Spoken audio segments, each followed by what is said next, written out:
Fact ये है कि 1975 में इंदिरा गांधी की जब सरकार थी तो उस टाइम एक रिपोर्ट आई थी जिसे ट्यूडर्स रिपोर्ट कहा गया।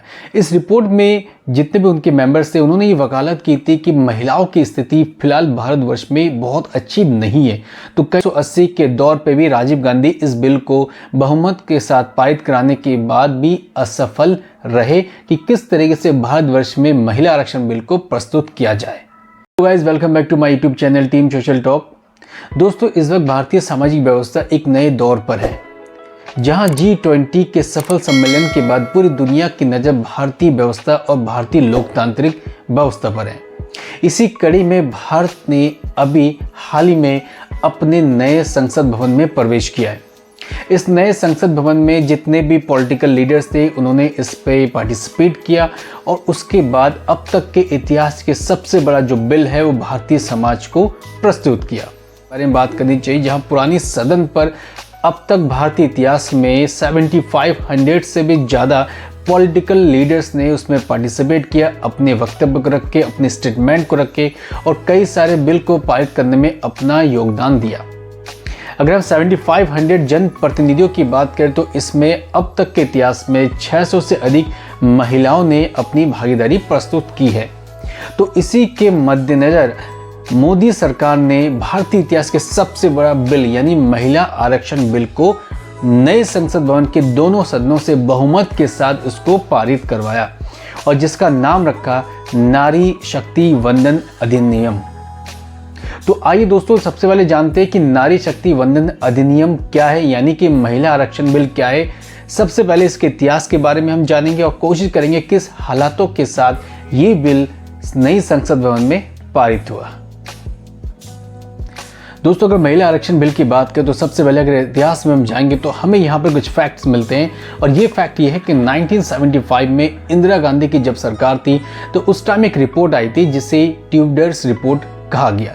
इस रिपोर्ट में जितने भी उनके मेंबर्स थे उन्होंने ये वकालत की थी कि महिलाओं की स्थिति फिलहाल भारतवर्ष में बहुत अच्छी नहीं है, तो कहीं ना कहीं उन्हें रिजर्वेशन की ज़रूरत है सो दैट कि वो पॉलिटिकल फॉर्म पे अपनी पार्टिसिपेशन कर सके।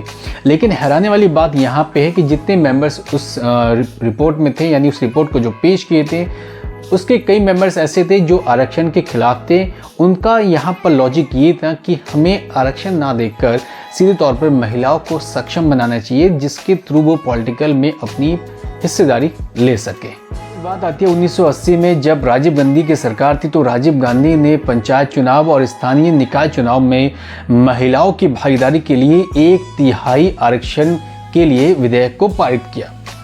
लेकिन जब इस विधेयक को पारित किया गया तो अन्य राज्यों को ये लगा कहीं इस विधेयक के पारित होने से उनकी शक्तियां कम ना हो जाए। तो शक्तियां कम होने के डर से कई राज्यों ने विधानसभा से अपनी विधेयक को पारित करके इस बिल को खारिज कर दिया।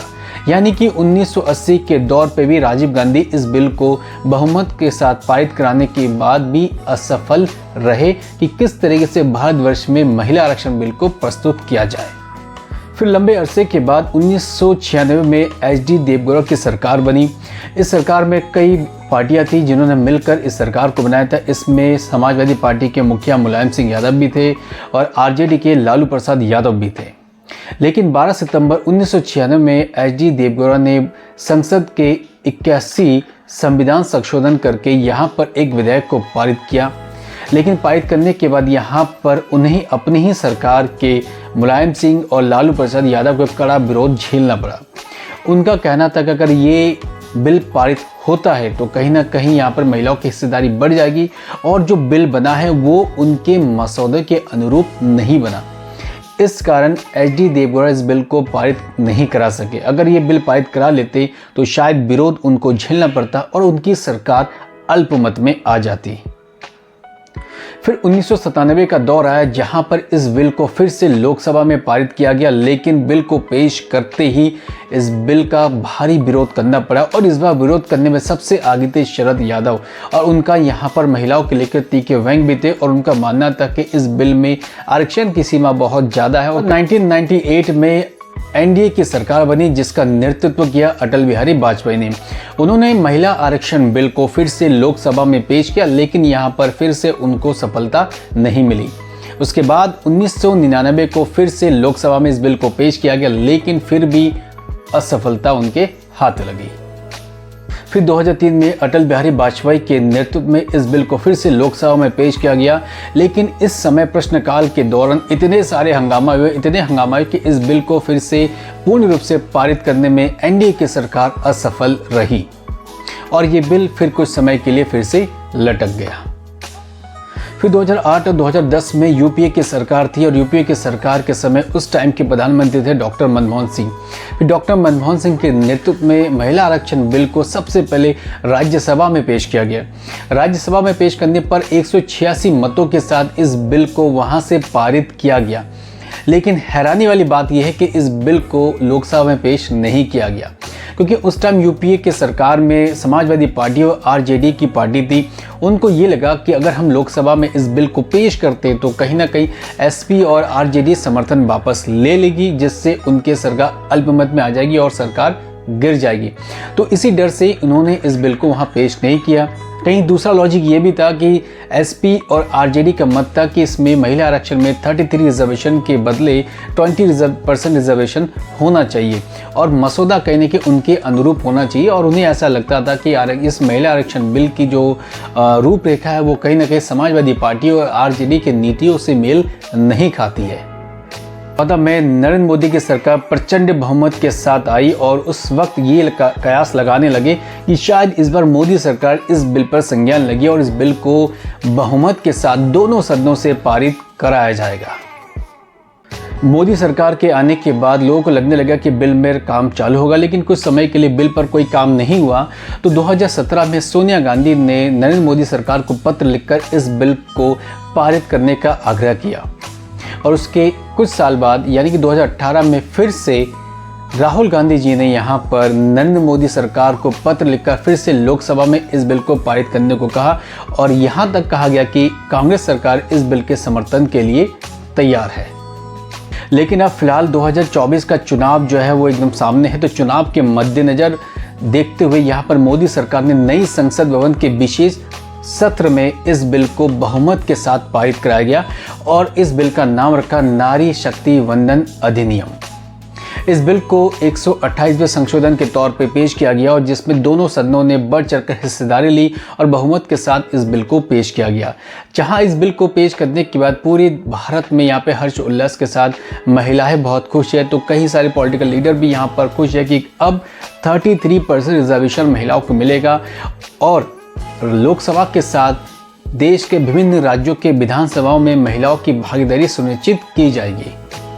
दोस्तों, अब इस बिल के फायदे के बारे में हमें जानना चाहिए। अगर इस बिल के फायदे के बारे में बात करें तो 33 रिजर्वेशन के बाद लोकसभा और विभिन्न राज्यों के विधानसभाओं में 33% के साथ महिलाओं की भागीदारी यहाँ पर सबसे पहले सुनिश्चित की जाएगी। यानी कि लोकसभा के साथ जितने भी राज्यों की विधानसभा है उन पर महिलाओं की सीट को रिजर्व किया जाएगा। फिलहाल अगर लोकसभा की बात करें तो 543 सीटें लोकसभा में आरक्षित है, यानी कि सभी के लिए है, और जहां 33% रिजर्वेशन इस पर लगाया जाएगा तो उसके बेसिस पर 181 सीट जो होगा वो फीमेल कैंडिडेट्स के लिए यहां पे रिजर्व की जाएगी। कुछ लोगों का ये ऑब्जेक्ट है कि एससी और एसटी के लिए इस बिल में क्या है, तो मैं आपको बताना चाहूँगा कि एससी और एसटी दोनों के लिए 33 रिजर्वेशन के अकॉर्डिंग ही उन्हें काम पर लाया जाएगा। इसको कुछ इस तरीके से हम समझ सकते हैं।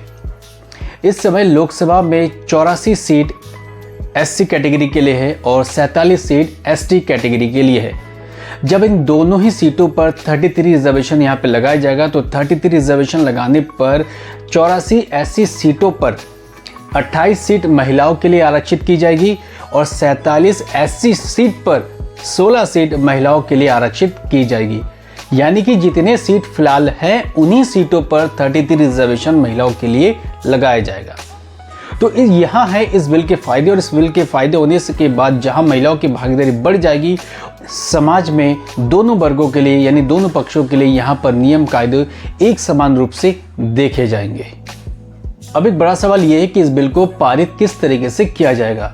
दोनों सदनों में बिल बहुमत के साथ पारित हो चुका है। अब इसे पूरे भारत देश में पारित करने के लिए सबसे पहले राष्ट्रपति की मंजूरी लेना बहुत ज़रूरी है। यानी कि बिल के ड्राफ्ट को सबसे पहले प्रेसिडेंट हाउस में साइन किया जाएगा और वहाँ से फिर राष्ट्रपति की मंजूरी लेनी पड़ेगी। उसके बाद ये देखा जाएगा कहीं इस बिल से राज्यों के शक्तियों पर कोई प्रभाव तो नहीं पड़ रहा है। अगर राज्यों के शक्तियों पर प्रभाव पड़ता है और कोई राज्य इस बिल का विरोध करता है तो भारत सरकार को आर्टिकल 368 का प्रयोग करके 50% राज्यों के विधानसभाओं से इसको पारित करना पड़ेगा। उसके बाद संपूर्ण भारत में ये बिल लागू होगा।